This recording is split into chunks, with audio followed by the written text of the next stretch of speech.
মানুষ কথায় বলে না যে কষ্ট করলে বলে মিষ্টি মিলে। তো এই যে কষ্ট শুধু আমি একাই করতেছি না, আমার ফ্যামিলি সবাই করে। তো আজকে আমিও করতেছি। একদিন আমি গাছে পানি দেই, একদিন মা দেয়, একদিন আব্বা দেয়, একদিন নূরের আব্বু দেয়, মানে আমরা সবাই মিলেই গাছে পানি দেই।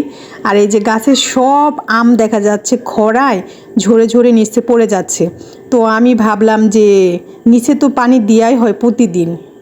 আবার ওদিনকে নূরের নানা আসছিলো, মানে আমার আব্বু আয়সা বললো তোমাদের গাছগুলো তো ছোটো ছোটোই আছে, তো তোমরা যদি নিচ থেকে একটু পানি গাছের উপরে দিতে পারো তাহলে হয়তো আমগুলো কম ঝরে পড়বে। তো ওই যে আজকে আমি ভাবলাম যে আমি দিয়ে শুরু করি, উদ্বোধন করি। তো এই যে গাছে পানি দিচ্ছি যাতে আমগুলো ঝরে না পড়ে, ওইরকম অন্তত কিছুটা থাকে যাতে নূর জান্নাত আর আমরা সবাই খেতে পারি। মাশাআল্লাহ অনেক আম আসছিল, কিন্তু খরায় সব ঝরে পড়ে যাচ্ছে, অল্প কিছু আছে।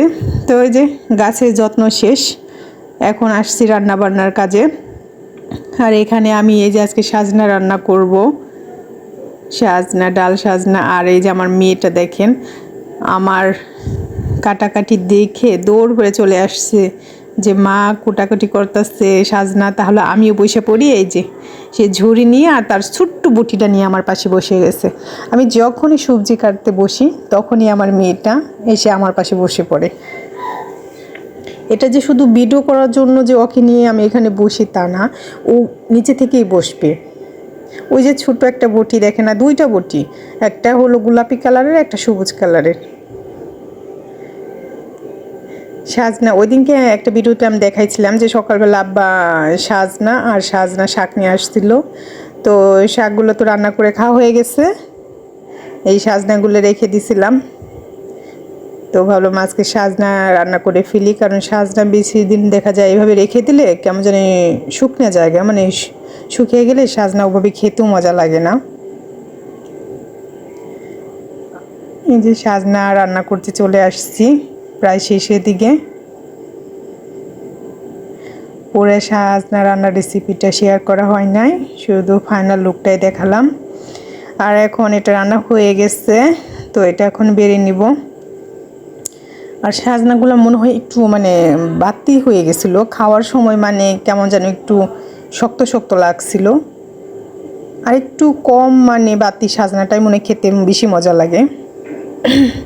তো এইগুলো একটু বেশি বাতি হয়ে গেছিলো, কিছু কিছু মানে মিশানো ছিল, পাঁচমিশালি কিছু একটু ঠিকই ছিল মাপে, আর কিছু একটু বেশিই ছিল।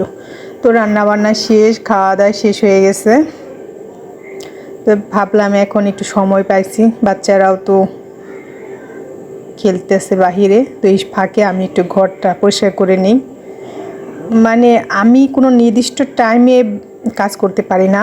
যখন দেখা যাচ্ছে যে নূর জান্নাত খেলাধুলা করতেছে, যে আমি এখন ঘরের কাজ করতে পারবো না, এসে ওরা সমস্যা করবে না, তখনই আমি মানে গুছিয়ে নিই। আর যখন সকালের দিকে সময় পাই তখন সকালেই শেষ করি।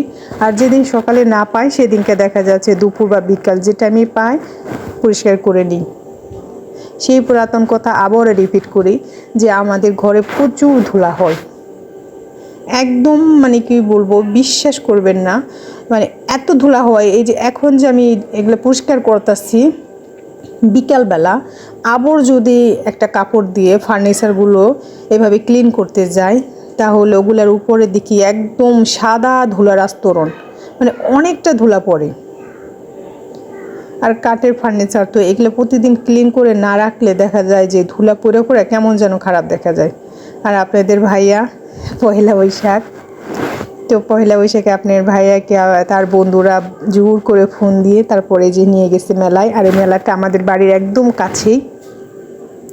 তো আপনাদের ভাইয়া অল্প একটু সময়ের জন্য গেছিল যে একটু ঘোরাঘুরি করে। আর এই যে দেখেন এই জিনিসটা, ছোটোবেলা যখন মেলায় যেতাম এটা কখনোই মিস করতাম না, 2 হাত ভরে রাঙিয়ে তারপর বাড়িতে আসলাম, মানে তখন আসতাম সে কি আনন্দ, সবাইকে দেখাতাম, আমার চাচাতো ভাই বোন সবাইকে দেখাতাম। এই যে আমার 2 ভাই বোন দেখেন মিষ্টি খেতে বসে গেছে, মানে আমার 2টা কলিজার টুকরা, তারা 2 ভাই বোন। আজ এ পর্যন্তই, আপনারা সবাই ভালো থাকেন, সুস্থ থাকেন, আল্লাহ হাফেজ।